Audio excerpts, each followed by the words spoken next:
तो स्वागत है आपका ATV न्यूज़ में। मैं आपके साथ आसिफ शेख।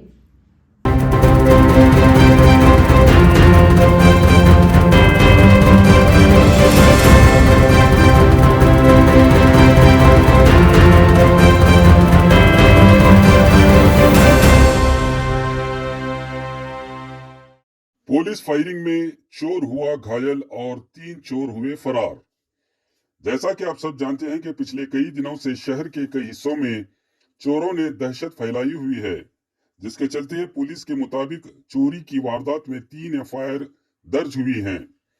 आज बीजापुर जिला SP ने मीडिया से बात करते हुए जानकारी दी कि कल रात कनकदास बड़वानी में चोरी करने के दौरान घर वालों द्वारा पुलिस को समझाने के बाद चोर फरार हुए। इस दौरान गोल गुंबज CPI मल्लैया मठपति PSI मोहम्मद आरिफ के नेतृत्व में चोरों का पीछा करने के दौरान पुलिस ने 5 राउंड फायरिंग की, जिसमें 1 चोर घायल हुआ है और 3 चोर फरार हुए हैं, जिनकी तलाश जारी है। घायल चोर को अस्पताल में भर्ती किया गया है। घायल चोर का नाम मध्य प्रदेश निवासी महेश है। इस पुलिस एक्शन की ವಿಸ್ತೃತ ಜಾಣಕಾರಿ ದಿ ಜಿಲ್ಲಾ SP ने ಒಂದು ವಾರದಲ್ಲಿ ಬಿಜಾಪುರದಲ್ಲಿ ಒಂದು ಆಕ್ಟಿವ್ ಗ್ಯಾಂಗು ಆಪರೇಟ್ ಆಗ್ತಾ ಇತ್ತು. ರಾತ್ರಿ ಹೊತ್ತು ಮನೆಗಳಿಗೆಲ್ಲ ಹೋಗಿ ವೆಪನ್ಸ್ಗಳನ್ನ ತೋರಿಸಿ ಹೆದರಿಸಿ ಬೆದರಿಸಿ ಅವ್ರ ಹತ್ರ ಇದ್ದಂಥ ವಸ್ತುಗಳನ್ನು ತೊಗೊಂಡು ಹೋಗ್ತಾ ಇತ್ತು. ಸೊ 3 FIR ಆಗಿದೆ ಆಲ್ರೆಡಿ ನಮ್ಮ ವಿಜಯಪುರ ಸಿಟಿಯಲ್ಲಿ. ಡಿಸೆಂಬರ್ 9ರಲ್ಲಿ 2 ಮತ್ತು ಮೊನ್ನೆ ಒಂದಾಗಿತ್ತು. ಸೊ ಮೊನ್ನೆ ಹೋದಾಗಲೂ ಕೂಡ ಏನು ಒಂದು ಮನೆಗೆ ಹೋಗಿ ಗಂಡನ ಮೇಲೆ ಅಂತ ದಡ್ಡಿ ಮಾಡಿ ಹೆಂಡತಿ ಮಾಂಗಲ್ಯ ಸರನ್ನ ಕಿತ್ಕೊಂಡು ಹೋಗಿದ್ರು. ಸೊ ಪೊಲೀಸರು ಲಾಸ್ಟ್ 1 ವೀಕಿಂದ ಎಲ್ಲ ಕಡೆ ಆಪ್ರೇಟ್ ಮಾಡ್ತಾಯಿದ್ರು. ನಿನ್ನೆ ರಾತ್ರಿ ಇದನ್ನ ಕನಕದಾಸ ಬಡಾವಣೆ ಏನಿದೆ ಅಲ್ಲಿ ಸೈಟ್ ಆಗಿದ್ದಾರೆ. ಅಲ್ಲಿ ಇದ್ದಂಥ ಮನೆಯವರು ಅಟೆಂಪ್ಟಿಗೆ ಪ್ರಯತ್ನ ಮಾಡಿದ್ದಾರೆ. ಅವರು ಕೂಗಾಡಿದಾದ್ಮೇಲೆ ಪೊಲೀಸರಿಗೆ ಇಂಟಿಮೇಟ್ ಮಾಡಿದಾದ್ಮೇಲೆ ಅಲ್ಲಿಂದ ತಪ್ಪಿಸ್ಕೊಂಡಾಗಿ ಹೋಗಿದ್ದಾರೆ.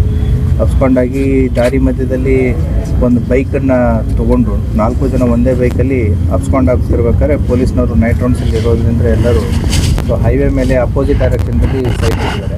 ಸೊ ದೆನ್ 3:30ಗೆ ಅವರು ಟೋಲ್ ಹತ್ರ ಇರುವಂಥ ಏನು ವೇ ಬ್ರಿಡ್ಜ್ ಇದೆ, ಸೊ ಆ ವೇ ಬ್ರಿಡ್ಜಲ್ಲಿ ಬಿದ್ದಿದ್ದಾರೆ. ಸೊ ಬಿದ್ದು ಒಬ್ಬನು ಮುಂಚೆನೇ ಬಿದ್ದಿದ್ದಾನೆ. 3 ಜನ ಅಲ್ಲಿ ವೇ ಬ್ರಿಡ್ಜ್ ಹತ್ರ ಬಿದ್ದಿದ್ದಾರೆ ಬೈಕಲ್ಲಿ.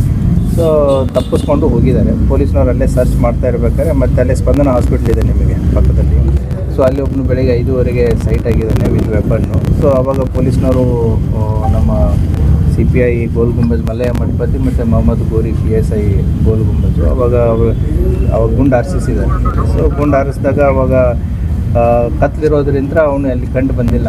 ಸೊ ಮತ್ತೆ ಸರ್ಚ್ ಆಪ್ರೇಷನ್ ಕಂಟಿನ್ಯೂ ಇಟ್ಟಿದ್ದಾರೆ. ಸೊ ಬೆಳಗ್ಗೆ ಒಂದು 8:20 8:25 ಸುಮಾರಿಗೆ ಅಲ್ಲೇ ಸ್ಪಂದನ ಹಾಸ್ಪಿಟ್ಲ್ ಹಿಂದುಗಡೆ ಇರುವಂಥ ಹೊಲದಲ್ಲಿ ಅವನು ಪೆಟ್ಟು ಬಿದ್ದಿರೋದ್ರಿಂದ ಅಲ್ಲೇ ನರಳಾಡ್ಕೊಂಡು ಬಿದ್ದಿದ್ದ. ಸೊ ಅವರನ್ನು ತಂದು ಹಾಸ್ಪಿಟ್ಲಿಗೆ ಅಡ್ಮಿಟ್ ಮಾಡಿದ್ದಾರೆ. ಈಗ ಕಂಡೀಷನ್ ಸ್ಟೇಬಲ್ ಇದೆ. ಮತ್ತು ಏನಂತಂತಂದರೆ ಇನ್ನೂ ಇವನ ಜೊತೆಗೆ 3 ಜನ ಆರೋಪಿಗಳು ತಪ್ಪಿಸ್ಕೊಂಡಿದ್ದಾರೆ. ಇವನ ಹೆಸರು ಏನು ಮಧ್ಯಪ್ರದೇಶದವನು, ಧಾರ್ ಜಿಲ್ಲೆಯವನು, ಮಹೇಶ್ ಅಂತಂತ ಹೇಳಿ. ಸೊ ಇನ್ನೂ ಹೆಚ್ಚಿನ ಮಾಹಿತಿಯನ್ನು ಪೊಲೀಸರು ತಗೋತಾ ಇದ್ದಾರೆ. ತನಿಖೆ ಮುಂದುವರಿತಾ ಇದೆ. ಇಲ್ಲ, ಇನ್ನೂ ಯಾರು ಸಿಕ್ಕಿಲ್ಲ. ಸೊ ಫರ್ದರ್ ಏನಾದರೂ ತಮಗೆ ಅಪ್ಡೇಟ್ ಮಾಡೋದು. ಒಟ್ಟು 5 ಗುಟ್ಟುಗಳನ್ನ ಹಾರಿಸಿದೆ. ಸೊ ಈಗ ಅದೇ ಡಾಕ್ಟರ್ ಚೆಕ್ ಮಾಡ್ತಾ ಇದ್ದಾರೆ. ಎಕ್ಸ್ರೇ ಅದು ಮಾಡಿ ಚೆಕ್ ಮಾಡಿ